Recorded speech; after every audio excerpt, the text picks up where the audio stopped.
Alright, now that I have the bumper on, make sure you install your winch ahead of time. Alright, today I'm going to be showing you the winch wire kit we sell for the Land Cruiser 250. Since these are a hybrid system and the hybrid battery is actually underneath here, the batteries are located in the back underneath this panel, so we have to route our winch wire all the way to the back, and we also have to add a fuse block as well. So you're going to start with remove this panel, and then you're going to remove this one as well, and your battery is right here. You're also going to want to remove your cup holder right here. Trim tool helps really well, and some patience. And then your next step after that is to you're actually going to want to remove this entire wheel well liner. It gives us access to drill holes through here to mount the wires, and we're going to use cable glands for that. And we're going to essentially follow all of the factory wiring and lines up to the front of the vehicle. Alrighty, so for the process of removing this wheel well liner, you have these little clips. They just kind of push up onto these studs. A trick that I found is if you use a 15mm socket on an electric ratchet, works pretty well to twist them off, or you can twist them off by hand. And then if you want, you could take the wheel off. It would probably make it a little bit easier. I don't, because I have it on ramps, but other than that, you should be able to do it with the wheel on. I did it before. Alright everybody, we're inside the vehicle now. We have this cover off. We have this plastic piece removed from the battery. The little pink thing is shoved away. And then I have the cup holder removed as well. And there's something I want to show you guys. It's very important because where we're going to be drilling into this inner fender, see that wire with that brown, or not brown, that gray clip. We want to remove that. Don't tug on the wire, just finesse it, get it out of the way. You can even use some flush cutters and cut the tab or something. And then just zip tie that out of the way, because that is almost directly in front of where we're going to drill. And if you drill into that and you cut the wires, it's going to be a pain in the butt to splice down in there. So there's that. And then there's something on the other side of the wheel well that I want to show you. Right where I have that flat spot right there with those two X's, that's where you're going to be drilling. We drill right there because it's flat and it's easy for the cable glands to get a good seal right there. And then we're going to be following these gas tubes down all the way down here onto the frame rail, and then we'll just be following the frame rail in between the body all the way up to the engine bay. And then so I'll be drilling those and showing you what step to go to in just a second. Alrighty, I just finished drilling the holes and I installed the cable glands. One thing I wanted to note, make sure you're not drilling them too close together, because you won't be able to thread them on, because one side will be hitting the other. These ones are fine, they're a little bit too close, but I can still thread them on. So just make sure they're as far apart as possible, but still on that flat spot. So in that little box. You can see on this side I could have gone about 1/8 over. But and then I suggest having somebody help you hold on the inside of the car while you thread it on the other side, and then install these and crank them down pretty tight till you see the rubber gasket start to spread out a little bit. You don't need these super tight because the rubber gasket seals pretty well.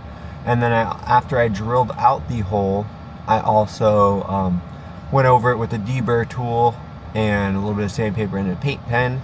And then if you're wondering what size I drilled them out to, I drilled them out to 1 1/8", if that'll focus. 1 1/8" on the step bit, so I'd suggest getting a step bit that can drill it to about 1 1/8".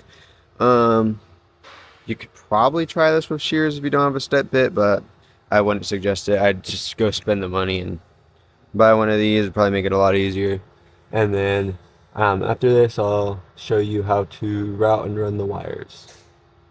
Alright, I'm about to start routing the wires, and something important I wanted to note is that you notice that this lug is a 5/16 lug, or so it has a 5/16 hole, and on the other side it has a, it'll focus, this side has a, one side has a 3/8 hole and one side is a 5/16 hole. The side with the 3/8 is going to be the side on your battery. The side with the 5/16 hole is going to be the side going to your fuse block. Remember that, because your 5/16 hole will not fit over your stud on your battery, unless you want to drill it out. But that's why we have it that way. So the 5/16 fits over this way, the 3/8 side on the battery. Alright, I went ahead and I installed this backing plate. As you can see, there's two bolts, 1/4-20 bolts holding that on there, and it was just, they're countersinked, so it sits pretty flush. And then I took two 5-inch strips of 3M, installed them on the back. Make sure you use a heat gun. Get the backing plate nice and hot, and get the other side of the 3M nice and hot as well. And then you're going to do the same thing, sticking this on in the wheel well, and then I will show you where to put it. So you're going to get this side of the 3M nice and hot, and you're going to get the inside of the wheel well underneath the cup holder right there nice and hot as well. Okay, now that your fuse block is installed, make sure when you heat it up you press it against there for as hard as you can for about 60 seconds minimum, and let it cool before you mount anything to it, just so it can stick better. And then while that is cooling down and adhering to the fender, you could start running your negative cable. You can see my negative is run down here, over here, and then up to the negative. Don't connect anything in the battery yet. You want to make your field connections first up in the engine bay before you connect this to the battery. And then, as well as about every foot, I taped it up with the supplied Tesla tape in the kit, just like that, just to keep them together. And now I'm going to zip tie them and run them like this along the cast fill tube, and then I'm going to run them down there, and then between the body and the frame rail. Alright guys, I finished running the wires for the winch wiring kit. As you can see, like I mentioned previously, I routed them right there along the gas filler. And then underneath the car, you can see that I routed it along the factory harness, which is very important. The rule of thumb is, if you're running any wires underneath the car, you want to follow factory stuff. So factory harness, factory lines is typically the best place to do it. And then coming up toward the engine bay, as you can see, bring it up there, and then stay away from the steering shaft. You can see that right up there. Don't get close to that. You don't want this rubbing on that or getting caught on it. You can see I routed it up toward the engine bay near the ABS lines and the AC lines up there. And then I'll show you in the engine bay what it looks like. And then, like I said, it comes up right there next to the ABS lines and the AC lines. And then I just zip tied it to the factory harness. And then over here, this is our winch wire in bracket. So this has two 3/8 studs on it, and so I routed the winch wires up through the hole like I stated in the front bumper install video if you have a winch. And then you really route them however you want. This was just kind of how the wires wanted to sit comfortably in this one. Just, you can do it however you want, so it can look clean, like I said. And then if you have a Switch Pro, you're going to route your wires underneath this bracket and up through here, and the Switch Pro is going to sit in this empty spot right here. Alright guys, I finished wiring the winch wires on the fuse block side, and as you can see, It's all wired in. I routed the bottom wire is down that way, and then that is the wire that goes up to the front. Fuse block is mounted right here, and then that wire is the wire that goes to the battery. One thing I do want to note is that this is an M8 thick washer, so the studs on these batteries are recessed a little bit, and to make sure the lug is flat, I usually put this on the stud and then put the lug and then the nut. So this isn't conductive because it's coated, so I usually just sand them down a little bit and make them conductive, because if not, you'll be wondering why your winch doesn't have power. As you can see right there, there's the positive, and again the negative wire is ran down here and then up, and then on this terminal here.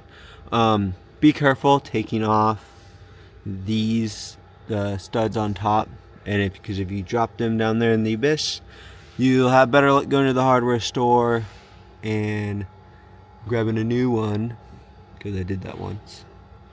And then so I'm gonna clip all this back together, and I did see that the winch is working. When you do get this fully connected, double check that the winch is working. That's the first thing you want to do.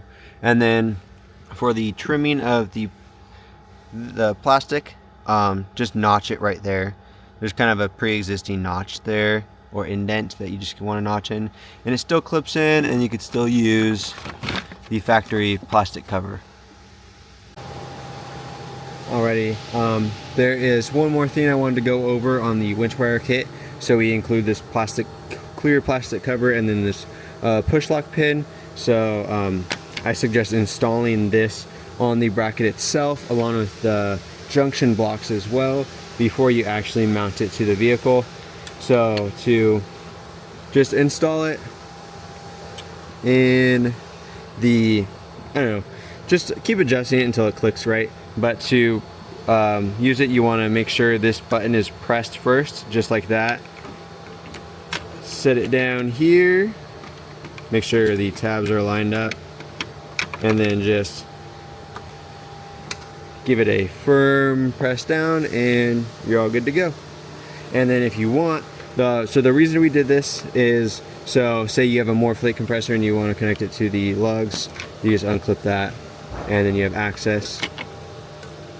And to click it back on, just give it a firm press down, and you're good to go.